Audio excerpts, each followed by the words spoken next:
ಇನ್ನು ಆರೋಪಿನ ಬಂಧಿಸಿದ್ರೆ ಸಾಕಾಗಲ್ಲ, ಗಲ್ಲು ಶಿಕ್ಷೆಯನ್ನ ವಿಧಿಸಬೇಕು ಅಂತ ನೇಹಾಳ ತಂದೆ ಪಟ್ಟು ಹೊಡೆದಿದ್ದಾರೆ. ಈ ಪ್ರಕರಣಕ್ಕೆ ಸಂಬಂಧಪಟ್ಟಂತೆ ಆಕೆಯ ತಂದೆಯ ಅಳಲು ಏನು, ಏನ್ ಹೇಳ್ತಾರೆ ನೇಹಾ ಅವರ ತಂದೆ, ಅವರಿಗಿರುವಂತಹ ಅನುಮಾನಗಳಾದ್ರೂ ಏನು ನೋಡ್ತಾ ಹೋಗೋಣ. ಹುಬ್ಬಳ್ಳಿ ಧಾರವಾಡ ಜನತೆಗೆ ಬೆಚ್ಚಿ ಬೀಳುವಂಥ ಘಟನೆ ಹುಬ್ಬಳ್ಳಿಯಲ್ಲಿ ನಡೆದಿರುವಂಥದ್ದು.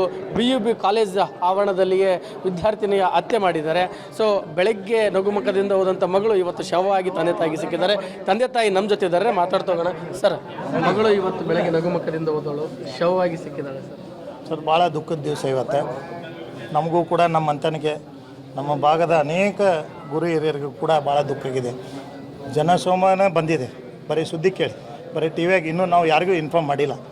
ಬಟ್ ಇಂಥ ಒಂದು ಘಟನೆ ನಮ್ಮ ಮನೆಯಲ್ಲಿ ಆಗಬಾರ್ದಾಗಿತ್ತು, ಆಗಿದೆ. ಆದರೂ ಕೂಡ ನಾವು ಜನಪ್ರತಿನಿಧಿಯಾಗಿ ನಾವು ಧೈರ್ಯವನ್ನು ತಗೋತೀವಿ, ಅವ್ರ ತಾಯಿಗೂ ಧೈರ್ಯ ಹೇಳ್ತೀವಿ, ಉಳ್ಕಿದ್ರೆ ಎಲ್ಲರಿಗೂ ಧೈರ್ಯ ಹೇಳ್ತೀವಿ.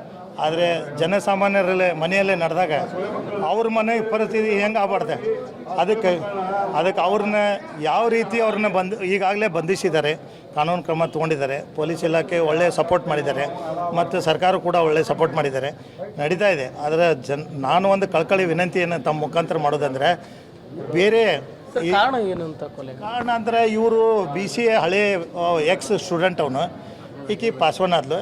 ಮತ್ತು ಅವ್ರು ಹತಾಶಾಗಿ ಅವ್ರಿಗೆ ಆ ರೀತಿ ಫೋರ್ಸೇಬಲ್ ಲವ್ ಮಾಡಬೇಕನ್ನೋ ಇಚ್ಛಾದಿಂದ ಮಾಡಿದ್ದಾರೆ. ಆಕೆ ರಿಜೆಕ್ಟ್ ಮಾಡಿದ್ದೆ. ಪೊಲೀಸರು ಹೇಳೋ ಪ್ರಕಾರ ಇಬ್ಬರಿಗೆ ಪರಿಚಯ ಇತ್ತು, ಇತ್ತೀಚೆಗೆ ಅವಾಯ್ಡ್ ಮಾಡ್ತಿದ್ಲು. ಸೊ ಅದಕ್ಕೆ ರೋಷವಾಗಿ ಇದಾಯಿತು. ಇಲ್ಲ, ಆ ರೀತಿ ಏನು ಇರಲಿಲ್ಲ.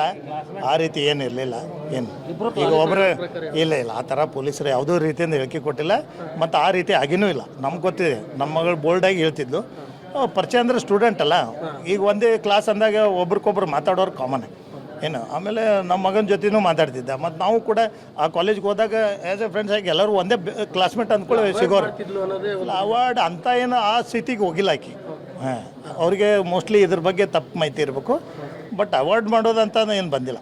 ಅವ್ರು ಫೋರ್ಸೇಬಲ್ ಇತ್ತಂತ ನನಗೆ ಗೊತ್ತು. ಪ್ರಯತ್ನ ಕೊಟ್ಟಿದ್ದವ, ನೀನು ನಾನು ಒಪ್ಕೊಳ್ಳಿಲ್ಲ, ನೀನು ಮರ್ಡರ್ ಮಾಡ್ತೀನಿ ಅಂತ ಹೇಳ್ತಿದ್ದ ಅಂತ ನಮಗೆ ಈಗ ಮಾಹಿತಿ ಸಿಕ್ಕಿದೆ.